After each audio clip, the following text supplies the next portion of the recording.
Chicago. Here is a look at some of the briefs. These are just some of them, hundreds of pages. Fire was fast and ferocious, throwing big chunks of this. It took us 6 months to get this report after it was internally released in September. As the Des Moines Register says this morning, it is decision day. But if you take a look at this, both in Brown County and Calumet County, that is the green you see there. The afternoon, we have been checking on the background of these 10 suspects. We can tell you a lot of them do have prior drug possession. Good evening, everyone, from the White House, where it is a new week here in Washington. Do you know that? I mean, you obviously know that was an old proposal. They'll receive free hand warmers, free coffee and hot chocolate. Following some new information tonight coming out of South Korea, where that country's prime minister has offered his resignation tonight. So in theory, police are thinking if a vehicle did go over the edge, it would be in this part of the Fox River right behind me. This is no ordinary water balloon fight. Look at this. Grant County, Lafayette County, Richland County, and Columbia County. Those were counties that Ron Johnson won. Needs to be seen from multiple angles. First, the cell phone video that was captured and posted online. Given the recent jobs reports, why should Wisconsinites believe any proposal right now coming from the administration? Well, the truth of the matter is that... Basically, this is an issue you created because you didn't take the money. Then the decline from 8,000 to 7,000 to 6,000. Yeah, Cami, a lead, but a very slight one. Cautious optimism was what the campaign is telling me. I just got done speaking to them a few minutes ago. They are watching the states, the numbers coming in from different counties. The northeast part of Wisconsin, where our viewers are watching, Eric Hovde is doing really well at this point, winning a majority of those counties. The campaign says they kind of expected that, not as well as they would like to do at this point, but they are confident. The reason why is once you get to the southern part of the county, they say they are doing well in the Madison area, up about 4,000 votes in Dane County. They are doing well in Milwaukee area. And then you look at Waukesha County, and that, of course, is a key Republican stronghold for the state. It is about tied. The latest numbers in have Tommy Thompson up by about 1 point. So cautious optimism here, I think, is going to be the statement as we go through the evening. It could be a long night. The Thompson campaign came under a number of attacks through this campaign. A lot of the candidates and even a lot of voters actually tried to question whether he was conservative enough, even some saying they wanted a candidate more conservative than the former governor of 14 years, Tommy Thompson. So the governor is here in a separate room with family and friends, and of course the campaign watching these results. The crowd is here hoping that the former governor will become a U.S. Senate candidate to take on Tammy Baldwin. For now, reporting live in Pewaukee, Matt Smith, Action 2 News. You're pretty excited, aren't you? When life sets a timeline, priorities change. I bet you it turns and then it goes that way. The news 2 weeks ago, the cancer is growing and spreading fast. I want to go. Okay, we're going. We're going. Oh, here comes another one. Spreading smiles, they realize, became the only cure. All right, you ready?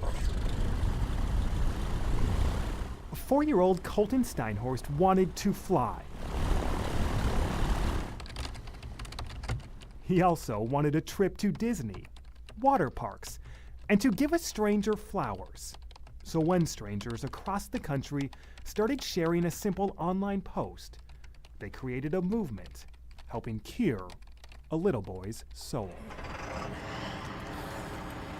So anyways, thank you for helping us get this whole entire thing set up and fulfilling everything on his bucket list. Colton's bucket list is quickly being crossed off, from the sidelines of the football field to the soccer field earlier tonight. So 2 to 7 can start first. Hundreds of people, thousands of balloons help fulfill Colton's wish of a massive water balloon fight. To be totally honest, it's through a friend of a friend that we're actually here today, and we brought out our girls. We've made 100 balloons ourselves. It's overwhelming, honestly. It's so awesome for so many people to come together that don't even know this family. For the time left, friends, family, and strangers will try spreading smiles. He's probably so excited. He was so excited. Yet always mindful of the fact a bucket list should never be made by a 4-year-old. We've had that conversation before, many a times when he was at that door before, and he knows that the angels in heaven would take care of him, and God is up there and lots of family and we'll be with him again. So You know, we just try to make it as easy as possible right now for him to understand.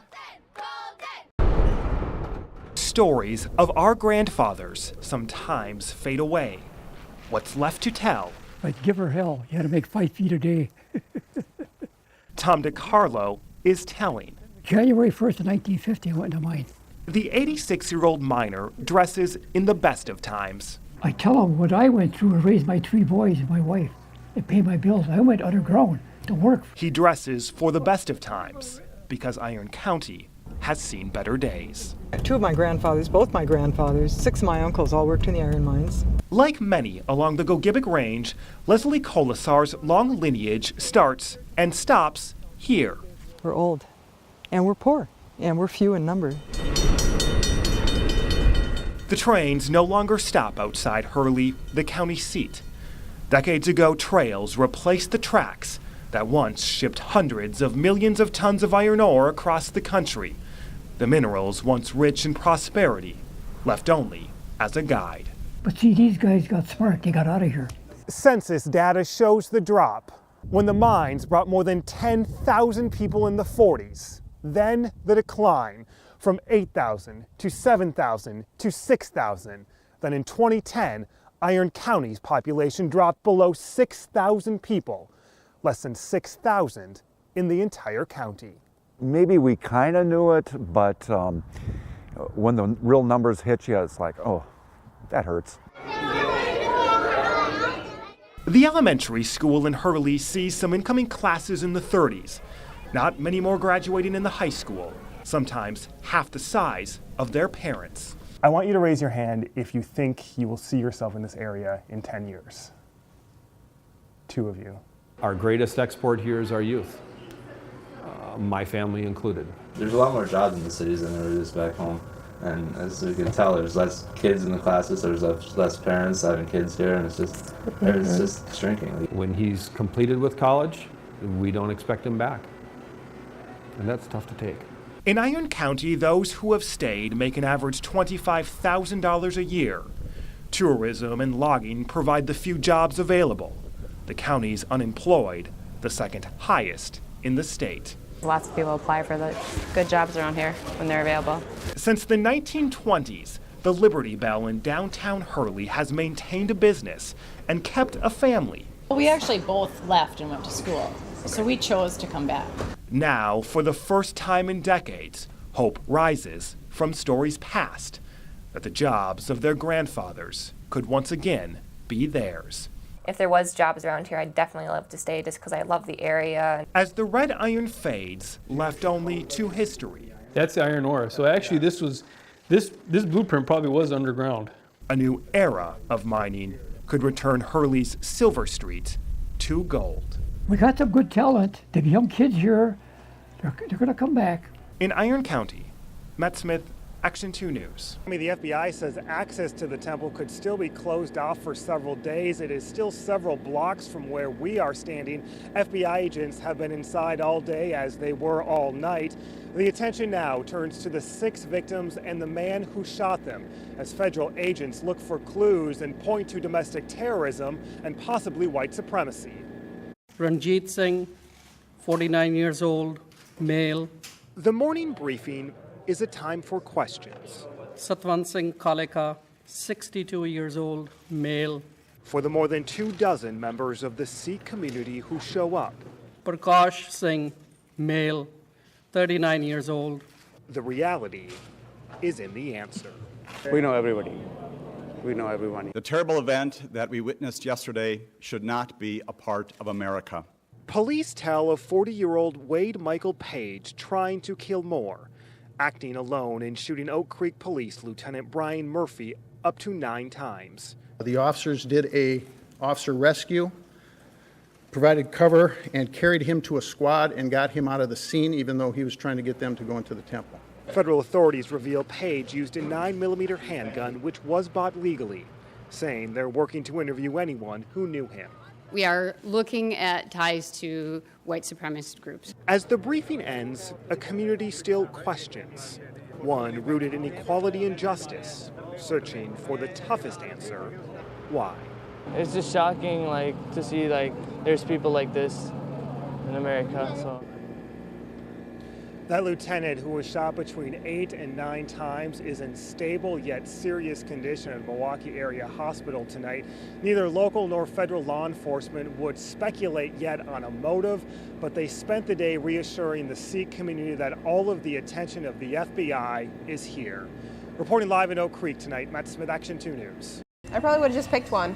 Along the information superhighway, UW Green Bay student Becky Sen considers herself a pretty good navigator. That's why I try to pick where I'm going. I'm like, is this place kind of sketchy? We found Becky at Kavarna, a coffee shop in downtown Green Bay. She's here, in the lower left-hand side of your screen. And here's Eric Christensen, just a few tables away. I mean, he just seemed like a typical businessman that came here. But Eric, a software engineer, is with us, along with his brother Elliot, the co-founder of Green Bay Net, a web agency in Green Bay. I've been able to trick this into working before. Alongside a little lunch and coffee. The hardware you see right here is about $60 to $70. They've set up their own Wi-Fi network to show how easy a hacker can lure people in. I am up and running. Awesome. Yay. Eric and Elliot's Wi-Fi network is called New Kavarna Wi-Fi, very similar to the coffee shop's safe and legitimate one called Free Kavarna Wi-Fi. So I made mine nice and pretty, camel case letters, capital N on the new, capital K on Kavarna. I would think like, oh, okay, the free one is probably old, so it says new, so I'd click on the new one. Once customers start clicking on Eric and Elliot's connection, if it's plain text, I can get all of that. Anything they send or receive goes through the brothers. Then he could make a targeted attack towards you. Very quickly. Very quickly. And they do. Within Eric and Elliot's network are fake websites like Facebook. Here's what happens. So if I am Joe user. When someone tries logging on. At gmail.com and I hit log in. Yeah, it doesn't matter how good your password is either. So it attempts to log in and it's going to go to this failure page here. The username and password wasn't sent to Facebook. It was sent to this little box. As soon as they log into Facebook, I got it. And you can see I started out most of the email address, but this is the joeuser@gmail.com. In about a half hour on a Saturday afternoon, Eric and Elliot had more than half a dozen usernames and passwords. The program they created automatically erased most characters. Real hackers wouldn't have. Oh, it's criminal right away. So I mean, if we actually took these, if we collected these passwords and didn't star them out, that's illegal. The hacking you just witnessed wasn't done in a secret basement or government agency. It's a credit card-sized computer. It was, as Becky put it, by that typical business guy, a few feet away. Yeah, that's what I'm having trouble with. The guys say they could have just as easily created a fake banking website, email, you name it, like they did and you just saw for Facebook. We want to thank Kavarna for allowing this test in their coffee shop. It leads to Eric and Elliot's first tip. Verify and trust the establishment's Wi-Fi. A lot of stores and restaurants post their network's name. And here's another simple tip. Look at the website's name right here. Make sure it has a little security icon and that the letters start with HTTPS.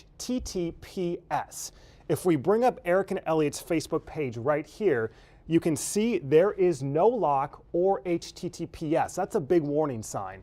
The guys gave us a few other really simple tips, including which sites are better protected. We've posted all of that information on WBAY.com.